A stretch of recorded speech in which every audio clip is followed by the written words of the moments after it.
Benvenuti, bienvenue, croeso, and welcome. Hi, I'm Juliet. Join me on my language learning journey and discover my thoughts on different aspects of language learning with the A Language Learning Tale podcast. Today, the subject is I'm not going to lie, it's difficult. Or, how do I start reading books in a foreign language? So let's start right at the beginning, and remember this is just my opinion based on what I've done in the past. Other people will have different ideas. Listen to them all and decide what you think is going to be the best method for you. It might be a mixture of many things suggested by different people, and that's fine. We're all different. However, the universal truth is that you're not going to be able to read any book right off the bat when you start learning a language. It just isn't possible. You need to know a lot of vocabulary even to read a simple book. That, in my opinion, is your first task. Learn vocabulary. Easier said than done, I know. But let's be a little more strategic about this. You'll be learning a lot of general vocabulary with whatever course or app you're using to learn the language. But novels and non-fiction have their own language, depending on the genre and depending on the voice of the author. So, in addition to your general language learning, to help you with that, you might want to learn some of the vocabulary you're likely to come up against in your favourite genre or genres. And when you start reading properly, you should be reading in your favourite genres as much as possible. This is supposed to be an enjoyable experience, not a chore. How do you do this? Well, if you like fantasy, for example, try watching fairy tale videos in your target language. There are quite a lot of these on YouTube, with subtitles and/or closed captions. You will hear the same language over and over again, and at some point, it will sink in. If you like science fiction, look for creators providing content about space and spaceships that you can understand. So usually something with subtitles or closed captions again. If you like mystery and crime, perhaps read news articles or watch the TV news. More seriously, there are probably YouTube creators providing content about this too. Alternatively, you could, of course, watch TV or film in the language for your genre, again with subtitles or closed captions. However, a word of warning about this. All you get consuming this type of content is the dialogue, none of the narrative. And unfortunately, that's where most of the vocabulary you'll need for reading will be. Anyway, you get the idea. Be creative. Find things that will give you the exposure to the vocabulary you'll need at a level you can understand, and immerse yourself. When you think you're at the stage of being able to read, actually, what is the stage at which you'll be able to read? Well, estimates differ from about 70% to 90%. That's the percentage of the text that you can read without looking anything up, because that's what you're aiming for. Not having to look lots of things up. This is what is called comprehensible input. 70% would be for those who aren't frightened by the ambiguity that not knowing everything brings. 90% for those who really need to know everything that's going on. Anyway, when you think you're there, I'd suggest going onto a site like Amazon and browsing the look inside pages of books that pique your interest, to see if you really are at that stage. You'll know immediately. However, you will need to start with simple books. There are a number of options. Here are 3. 1. You could try a graded reader. Personally, I'm not a fan of these.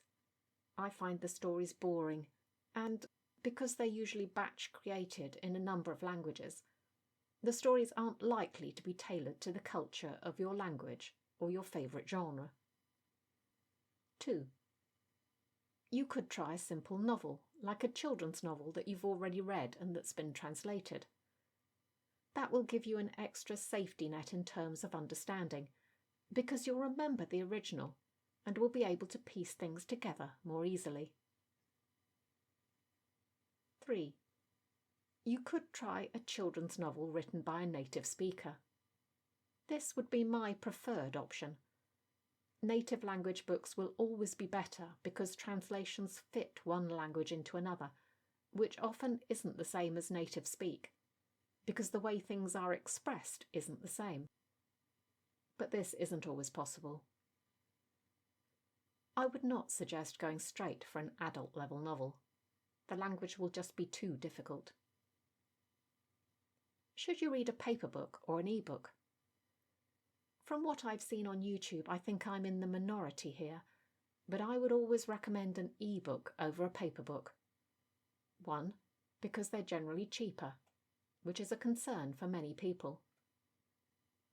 2, we don't have to cut down trees to make them and to transport the final product across vast distances. And 3, because they often have dictionaries included, so you can look things up quickly and easily. You do need to turn off distractions for this, though. No notifications popping up while you're reading. Should you read and listen at the same time? This is something that some language channels recommend. Well, if you can afford to buy the audiobook as well, and those are generally quite expensive, then maybe. You could also use text-to-speech to read the text to you as you read, if that's available on your e-reader. However, I have never found this an enjoyable way to read, because I either want to go faster or slower than the audio. But it might work for you. And one more thing to take note of before you even start. Are there peculiarities to literature in the language you're learning that you need to know about? I'll give you an example of what I'm talking about. Italian literature is more often than not, but not always, written using the passato remoto tense, rather than the passato prossimo. The passato remoto is spoken in some areas of Italy, but the passato prossimo is the main past tense you're likely to have been taught. This means that you may not be familiar with the verb forms when you start reading. So you need to be prepared for this. I don't mean you need to know the passato remoto backwards. I don't. But you do need to be familiar with verb stems. Is there something like this in your target language? Now, I've seen others recommend that you should read without looking anything up the first time through for a story or a chapter or whatever, and then go back and reread and look up the words on the second pass. This is a reasonable suggestion, but it would, honestly, bore me to tears. I don't like rereading. I'd rather have time to read more books. So, if you're like me, this is what I would do. It is true that you should avoid looking up words unless you absolutely have to in order to make sense of the text. Otherwise, you're not really reading, you're studying. You can do this by, as well as having a good vocabulary knowledge, using cognates to determine meaning, and knowing things like suffixes that can be added to words to enhance the meaning. But even given that, whenever you start a new book, even if you have done all the vocabulary prep, you will have to get used to the language used by the author. There is no way to pre-learn this. They may use technical terms in the genre that you haven't yet come across, or it may just be the style of the author's writing, the types of verbs they use, the constructions they favour, but you will need to acclimatise. I would say it takes a good 2 or 3 chapters, depending on length, to get comfortable with this. Yes, every time you read a book, unless you've read the author's work before, you'll have to get used to their style.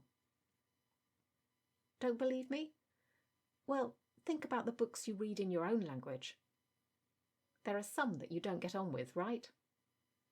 Sometimes that will simply be because of the style of the writing, the author's voice. So, while you're in that first part of the book, I would suggest you look up as many words as you feel you need to, especially if they come up multiple times. Then, once you get those first 2 or 3 chapters in, you'll be in a position to continue on with looking up far fewer words for the book to be comprehensible. Once you get used to this, it will be obvious to you when you're at this stage. But in the beginning, you might have to force yourself to stop hugging your real or virtual dictionary, which you will have to do if you want to progress through the book. If you're using an ebook, looking things up can take just seconds, so won't take you out of the story. Yes, again, others disagree on this. They say that it will take you out of the story. But I have done this quite a lot now, and I don't find it to be true. Not understanding what you're reading is much more likely to do that.